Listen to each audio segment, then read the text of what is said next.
کہ یہ پاکستان قائم ہو گیا، اور مجھے اس میں کوئی شبہ نہیں ہے کہ یہ پاکستان قائم نہ ہوتا اگر اس میں فیضان نبوی شامل نہ ہوتا تو۔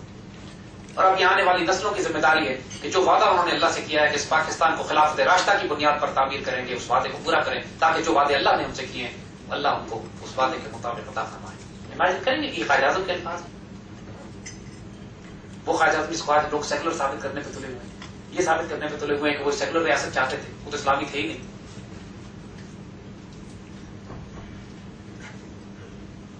اس پاکستان کا بننا 1400 سال کی مسلم تاریخ کا یہ دوسرا واقعہ ہے کہ مدینے کی اسلامی ریاست کے بعد ایک نظریاتی اسلامی ریاست قائم کی جائے۔ اور دیکھیے، میں بنیادی طور پر الحمدللہ ہم تاریخ کے طالب علم بھی ہیں، جیو پالیٹکس، جیو اسٹریٹجی اور نیشنل سیکورٹی بھی ہمارا سبجیکٹ ہے۔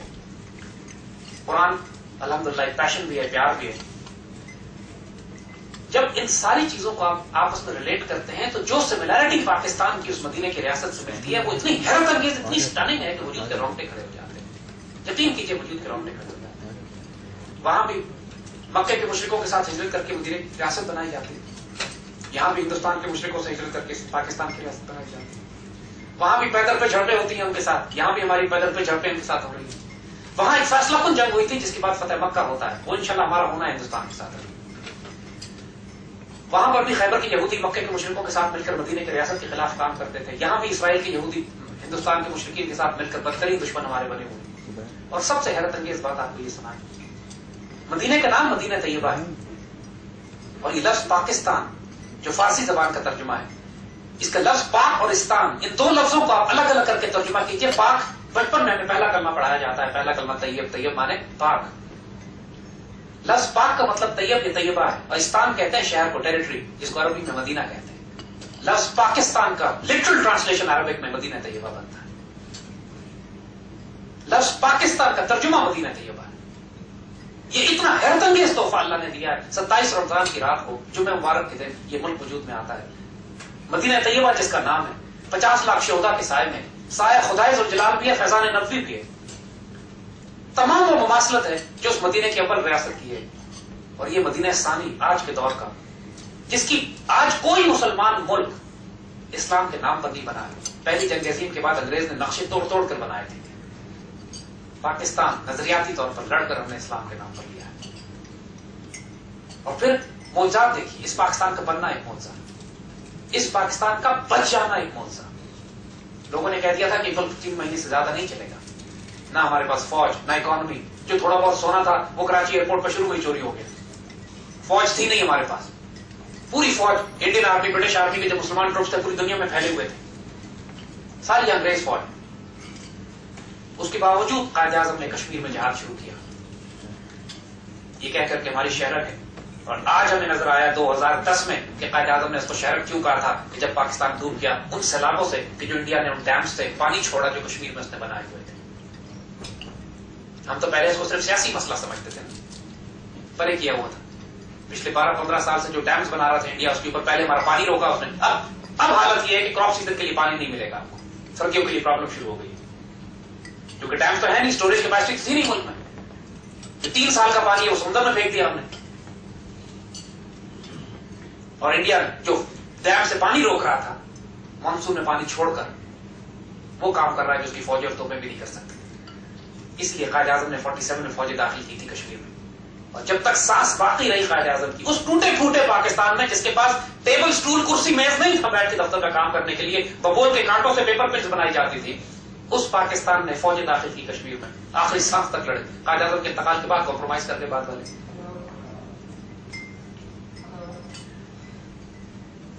یہ پاکستان، اس کا بچ جانا معجزہ۔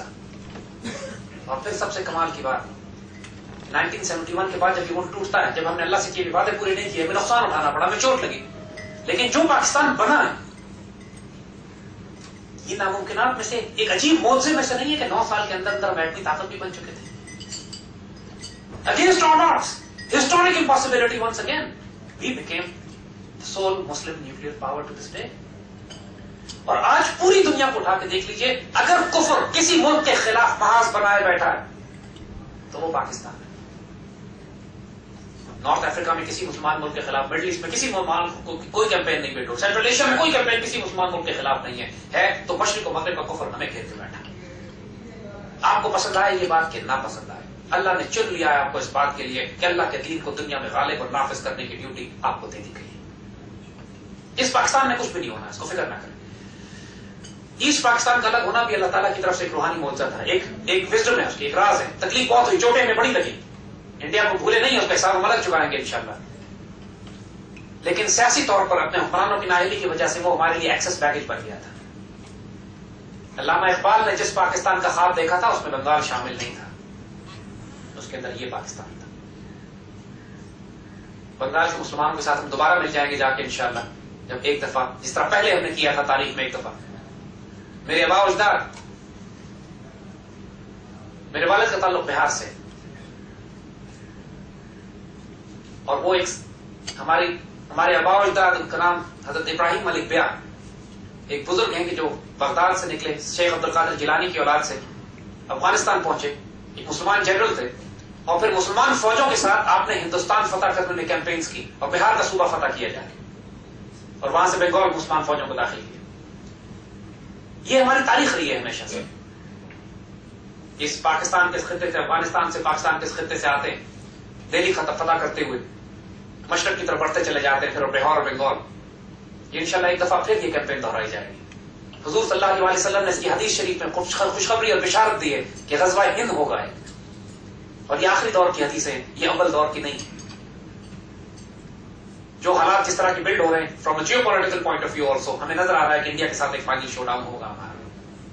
محبت اور پیار سے زیادہ عرصہ تو نہیں رہ سکیں گے ہم ان کے ساتھ، لیکن جو فائنل کانفلکٹ ہوگا شروع وہ کریں گے انشاءاللہ، ختم اس کو ہم کریں گے۔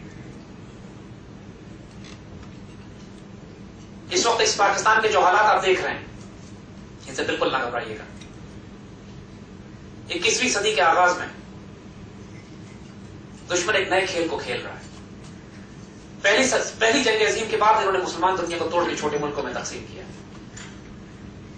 20ویں صدی کے آخر میں انہوں نے ایک نیا تجربہ کیا کہ جب ایٹمی ایج، جب کولڈ وار ایرا ختم ہو گیا، سوویت یونین ٹوٹ گیا، تو انہوں نے ملکوں کو توڑنے کے لیے ایک نئی جنگی حکمت عملی مرتب کی، جس کو 4th جنریشن وار کہتے ہیں، جس کے نتیجے میں ملکوں میں قحط برپا کیا جاتا ہے، صوبائیت، لاقانونیت، فرقواریت، قومیت، عصبیت، لسانیت، اس کی بنیاد پر قوم کو لڑوایا جاتا ہے، نکمی ویک کرپٹ انکمپٹنٹ بدبخت حکومت مسلط کی جاتی ہے، IMF کے شرائط کے ذریعے قرضے اور ٹیکسز کے ذریعے قوم کی معیشت، اکانومی کو تباہ کیا جاتا ہے، اور جب صوبے آپس میں لڑ پڑتے ہیں تو اس کے بعد ان کو حصے بکھرے کر کے یوگوسلاویا کو توڑ کر 6 ملکوں میں تقسیم کر دیا انہوں نے۔ یورپ کا سب سے طاقتور ملک تھا، بچے نہیں جانتے، لیکن آپ بڑے یہاں پہ سب واقف ہیں اس بات سے کہ مارشل ٹیٹو کے زمانے میں یوگوسلاویا دنیا کی 5ویں بڑی فوج تھی، اتنی بڑی فوج تھی کہ انڈیا کو اسلحہ وہ سپلائی کرتے تھے۔ آج یوگوسلاویا کا نام و نشان مٹا دیا انہوں نے 4 سال کی جنگ میں، بوسنین وار، بالکن وار میں۔ اس کو 4th جنریشن وار کہتے ہیں، چوتھی نسل کی جنگ، اور یہی جنگ انہوں نے اس کے بعد عراق پہ مسلط کی، یہی جنگ افغانستان پہ مسلط کرنا چاہ رہے ہیں، اور یہی جنگ آج پاکستان پر مسلط ہے۔ پاکستان پر اس وقت جو جنگ آپ دیکھ رہے ہیں، مشرف حکومت نے جو بدبختیاں کی، اس کے بعد فیصلہ کن طور پر پاکستان کو 5 حصوں میں توڑنے کے لیے انہوں نے اس حکومت کو، اس جمہوریت کے ڈرامے کو مسلط کر کے پاکستان پر اس حکومت کو مسلط کیا۔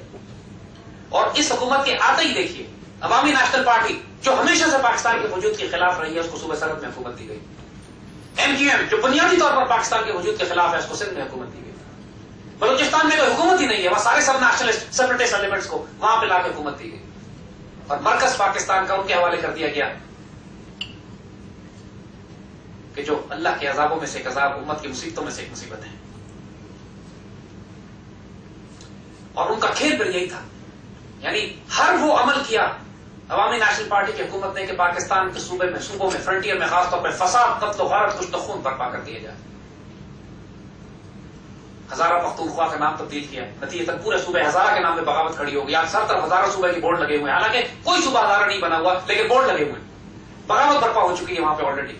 اب مزید بغاوت برپا کرنا چاہتے ہیں، جب پشتو کو کمپلسری کرنا چاہتے ہیں وہ ان علاقوں میں بھی کہ جو پشتو اسپیکرز نہیں ہیں، پھر ایک بغاوت برپا ہوگی وہاں پہ۔ اور آفیشلی سیٹ پہ آپ نے دیکھا ہمیشہ 4 مولوی الگ عید کیا کرتے تھے، اس دفعہ انہوں نے باقاعدہ آفیشل لیول پر فرنٹیئر گورنمنٹ نے، پروونشل گورنمنٹ نے، فیڈریشن سے الگ ہو کے اپنی عید منائی۔ یہ سیپریٹسٹ ایجنڈا ہے ان کا کہ ہم پاکستان سے الگ ہونا چاہتے ہیں۔ MQM اس کے بارے میں اس آنے والے وقتوں میں جو مجیب الرحمان اور مکتی بانی بنے گے وہ MQM ہے. آنے والے وقتوں کے دہشت گرد، جو سیاسی دہشت گرد، جو اب اگر حکومت سے کوئی حصہ نکالا گیا تو پھر یہ کراچی کی سڑکوں پر وہ کریں گے کہ جو مکتی بانی نے بنگلہ دیش کی سڑکوں پہ کیا تھا، ایسٹ پاکستان کی سڑکوں پہ کیا تھا. لیکن اب یہ تو وہ کھیل ہے کہ جو دشمن کھیل رہا ہے. اللہ نے کرم، احسانات، ہماری غلطیوں پہ پردے اور ہماری کوتاہیوں کو درگزر کرنے کا معاملہ اللہ نے ہمارے ساتھ رکھا ہوا ہے اللہ کے فضل سے. امریکنز کا جو پلان یہ تھا کہ افغانستان میں بیٹھ کر پاکستان میں دہشت گردوں کو سپورٹ کریں گے، بلوچستان لبریشن آرمی، تحریک طالبان پاکستان، سوات انسرجنسی، تحریک نفاذ شریعت محمد صوفی محمد والا گروہ، ان ساروں کو سپورٹ کر کے پاکستان میں اس قدر بغاوت اور خودکش حملے اور تباہی برپا کریں گے کہ لا اینڈ آرڈر کے تباہ ہونے کی وجہ سے اور دوسری کرپشن کی وجہ سے جو پاکستان میں اس وقت جو بدترین کرپٹ حکومت اس حد تک موجود ہے کہ آج ہی کے نیوز کو اٹھا کے دیکھ لیجئے کہ کیری لوگر خود کہہ رہا ہے کہ 143 ملین ڈالر تو کیش جو ہم نے دیا تھا وہ غائب ہی ہو گیا. چند ماہ کے اندر اندر پتہ ہی لگا وہ گیا کدھر. جو بدترین کرپٹ گورنمنٹ جس میں دنیا نے امداد دینی بند کر دی پاکستان کو because credibility factor is zero. جو نیشنل فائنانس میں پاکستان کی اکانومی کا جو ہیمریج ہو رہا ہے اس وقت، جو فائنانس ضائع ہو رہے ہیں، ریسورس نکل کے جا رہے ہیں، جس کی وجہ سے ان کے پاس تنخواہیں دینے کے پیسے نہیں ہیں، لہٰذا وہ انڈائریکٹ ٹیکسیشن ڈائریکٹ ٹیکسیشن کر کے قوم کا خون چوسنے، لٹرلی قوم کا خون چوسنے پہ جو آئے ہوئے ہیں. پوری انڈسٹری اکانومی بیٹھ گئی. سب سے آپ لوگوں سے بہتر کون جانتا ہے کہ پوری انڈسٹری اور اکانومی کا حال انہوں نے کیا کر دیا. لیکن ریونیو ہیمریج، کرپشن کو، لیکیج کو روکتے نہیں ہیں. وہ جو اربوں آ رہا ہے قرضے میں بھی اور جس کا بوجھ وہ قوم پہ ڈال رہے ہیں وہ کرپشن میں سوئس بینکس میں جا رہا ہے. ایک سمپل کھیل ہے، اس کو فورتھ جنریشن وار کہتے ہیں، جو یوگوسلاویا ڈاکٹرن ہے جو مسلط کی گئی. لیکن الحمدللہ 2007 کے بعد جو پاکستان سے پیار کرنے والوں نے کاؤنٹر اٹیک کیا اس پاکستان کے خلاف فورتھ جنریشن وار کو روکنے کے لیے، سب سے پہلا ٹارگیٹ تو یہ تھا کہ دہشت گرد ایلیمنٹ کو خودکش حملہ آوروں کو روکا جائے، جس کے لیے پھر پہلے سوات آپریشن شروع کیا گیا، پھر ساؤتھ وزیرستان میں، پھر نارتھ وزیرستان میں، باجوڑ مومن میں ان دہشت گرد ایلیمنٹس کو ایلیمنیٹ کیا گیا ہے. لیکن الحمدللہ کمر ان کی توڑی جا چکی ہے. الحمدللہ آرمی نے حیرت انگیز کام کیا وہاں پر، اور آج ماشاءاللہ کم از کم کسی حد تک چھوٹے موٹے حملے دھماکے اور ٹارگیٹس اور میجورٹیز میں اسٹرائک کر لیتے ہیں. لیکن وہ کیمپین جو 2007 اور 2008 میں تھی الحمدللہ اب وہ نہیں ہے. دوسری طرف